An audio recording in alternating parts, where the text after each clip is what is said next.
की थी, 357 वोट का अंतर था और शायद कह सकते हैं कि एक राउंड में बीजेपी को नारेबाजी हो रही है, जीत दिला दी है। जी अविनाश जरा दिखाइए, तस्वीरें दिखाइए, बताइए। देखिए ये तमाम वो लोग थे जो कि अंदर एजेंट के रूप में बैठे हुए थे और जैसे ही भाजपा की जीत हुई है तमाम कार्यकर्ताओं में उत्साह यहाँ पर चरम पे नजर आ रहा है और भाजपा के समर्थन में जम के यहाँ पर नारेबाजी की जा रही है। हालांकि अभी तक भाजपा प्रत्याशी शांता देवी मीणा जो है वो यहाँ पर नहीं पहुंची है, लेकिन उत्साह कार्यकर्ताओं में यहाँ पर नजर आ रहा है। बड़ा कड़ा मुकाबला हुआ, बहुत कम जीत का मार्जिन है। कहा जा रहा था कि बड़ी जीत होगी लेकिन झड़प जरूर बच गया, क्या कहोगे? बिल्कुल, हम सबसे पहले तो सलूमर की पूरी जनता को बहुत बहुत धन्यवाद देना चाहेंगे जिन्होंने हमारे स्वर्गीय विधायक अमृतलाल जी मीणा को जो श्रद्धांजलि अर्पित की है उसके लिए बहुत बहुत धन्यवाद देना चाहेंगे। और मैं हमारे संगठन के सभी हमारे जो वरिष्ठ हैं उन सबको बहुत धन्यवाद देना चाहूँगा जिन्होंने पूरा 2 माह इतनी मेहनत करके और पूरे युवा मोर्चा के सभी भाइयों ने जो मेहनत करी है उसके लिए जो परिणाम नजर आ रहा है।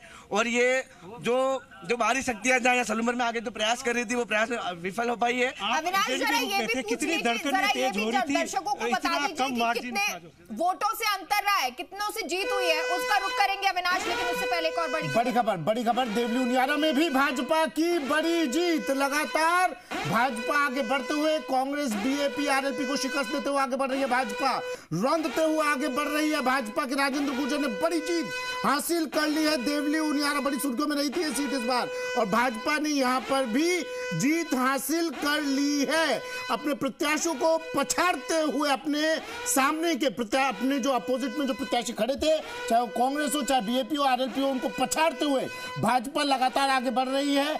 सलूमर के बाद खींवसर सलूमर से देवली उनियारा, भाजपा लगातार विजय पताका फहराते हुए आगे बढ़ते हुए राजेंद्र गुर्जर ने बड़ी जीत हासिल कर ली है देवली उनियारा सीट पर। बड़ी खबर टीवी स्क्रीन पर। और अब इंतजार रहेगा रामगढ़ का, रामगढ़ में क्या कुछ रहता है, क्योंकि ये उपचुनाव जो ऐतिहासिक रहने वाले हैं बीजेपी के लिए। जिस तरह लगातार एक आंकड़ा बदल गया, मेगा दर्शकों को बता दीजिए, हमारी जो ऊपर जो खिड़की चल रही है ना इस पर आंकड़ा बदल गया है। बीजेपी के खाते में 5 दर्ज हो गए हैं, आप देख लीजिए। और ये आंकड़ा अभी और फेरबदल, 7 सीटों पर चुनाव जरूर है, उपचुनाव जरूर है, लेकिन और इसका असर सरकार पर पड़ना नहीं है। लेकिन जैसे गजेंद्र सिंह खींवसर ने कहा, मूंछों का सवाल मेघा ये जरूर बन गई थी ये सीटें।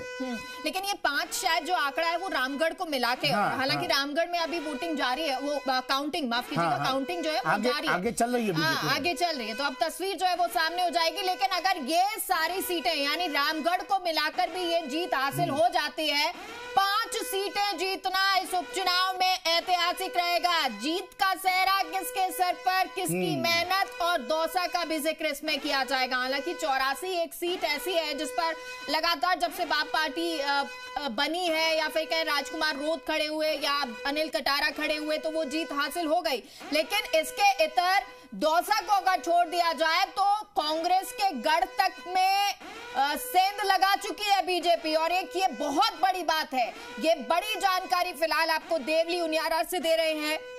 और नरेश मीणा, इनका जिक्र भी कर लेते हैं क्योंकि अब से कुछ देर पहले मिथिलेश जी कह रहे थे कि वो भी एक तरह से नेता बन गए हैं। और इसलिए भी कह सकते हैं क्योंकि 2nd नंबर पर वो आ गए हैं, कांग्रेस को पीछे कर दिया है, 3रे नंबर पर कर दिया है। सुमित, नेता बन गए हैं नरेश मीणा और नेतागिरी चमका भी ली थी उन्होंने देवली उनियारा में अपनी, और शायद उन्हें अपनी हार का अंदाजा लग गया था। उन्होंने कहा जीतना सही कुछ तो मिले और जड़ दिया था एसडीएम को थप्पड़ उन्होंने। हालांकि उसके बाद जो बवाल हुआ उसकी बात करना भी रूह कपा देता है मेगा, वो बवाल बेहद भयानक था। लेकिन दूसरे नंबर पर नरेश मीणा, कुल 59,345 वोट नरेश मीणा को मिले हैं। कांग्रेस प्रत्याशी कस्तूर चंद को 31,138 और बीजेपी के राजेंद्र गुर्जर को 42,714 वोटों से जीते।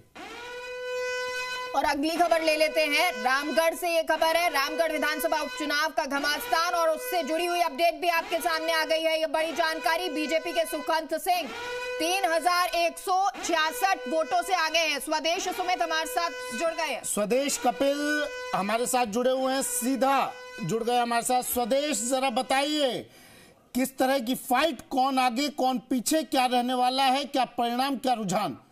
46-74 सुमित, आपको बताना चाहूंगा, अब बीजेपी का ग्राफ बढ़ता जा रहा है। आप बात करें तो यहाँ की हवाएं अब तेजी पकड़ने लगी हैं। 14वां राउंड हो, 15वां हो, 16 हो, अब 17वां हो चुका है। 4,674 वोटों से सुखवंत सिंह आगे निकल चुके हैं।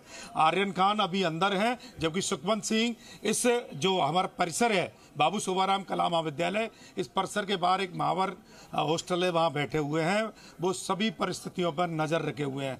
जहां तक जो अंदाज लगाया जा रहा है, बीजेपी प्रत्याशी अपनी बढ़त की ओर बढ़ते जा रहे हैं। 17 राउंड हो चुके हैं, अभी केवल 5 राउंड और बाकी हैं। 22 राउंड तक ये सारी काउंटिंग होनी है।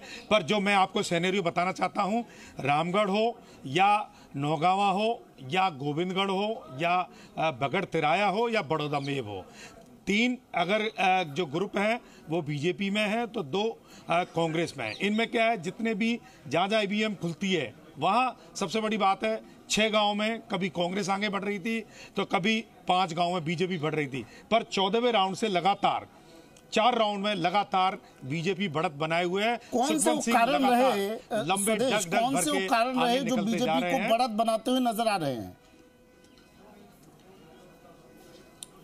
मैं आपको बताना चाहूंगा, देखिए यहाँ जो अनुसूचित जाति का वोट है उसको एक तरफ डाइवर्ट किया गया है। केंद्रीय कानून मंत्री अर्जुन राम मेघवाल या शिक्षा मंत्री हैं हमारे मदन दिलावर, वो आए, उन्होंने एक बीच में बड़ी सेंधमारी की और उन्होंने विश्वास जताया कि हम आपको उत्थान का काम करेंगे। डबल इंजन की सरकार है, राज्य अलग विकास करेगा। भाई, मुख्यमंत्री ने 2 सभाएं की, दोनों में दावा किया जब तक मैं यहाँ हूं, जब यहाँ सुखवंत सिंह कोई काम बताएगा तो वहां मुख्यमंत्री आपका भजन लाल काम करेगा। भूपेंद्र यादव बीच में थे, उन्होंने अपनी बात अलग कही और जिताने का दावा भी किया। बोला डबल इंजन सरकार में डबल काम होंगे और हम लगातार प्रगति दर प्रगति करते जाएंगे।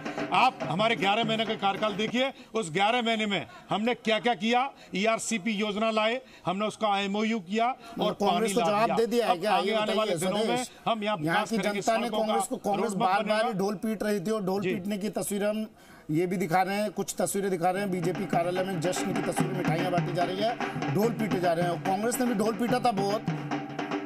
बिल्कुल, जयपुर बीजेपी कार्यालय की तस्वीर जी। और ये तस्वीरें जहां ढोल, जिसका जिक्र आप अभी सुमित कर भी रहे थे, ढोल बजना लाजमी सी बात है। देखिए जिस तरह से ये जीत हुई है, और क्योंकि अब रामगढ़ सीट पर भी नजर आ रहा है रुझान जो दिखा रहे हैं, और अब लगभग जो है तस्वीर साफ है क्योंकि 1-2 राउंड बचे हैं, तो ऐसे में बीजेपी आगे ही नजर आ रही है। और इसी के साथ सियासी गलियारों में चर्चा का दौर शुरू हो गया है। क्या चर्चा का दौर क्या हो सकती है वो आप सब जानते हैं। चिंतन का समय तो था, है कांग्रेस के लिए, और आने वाला वक्त तो कांग्रेस ही जाने क्या रहने वाला है। लेकिन चिंतन का समय था भी और है भी। चिंतन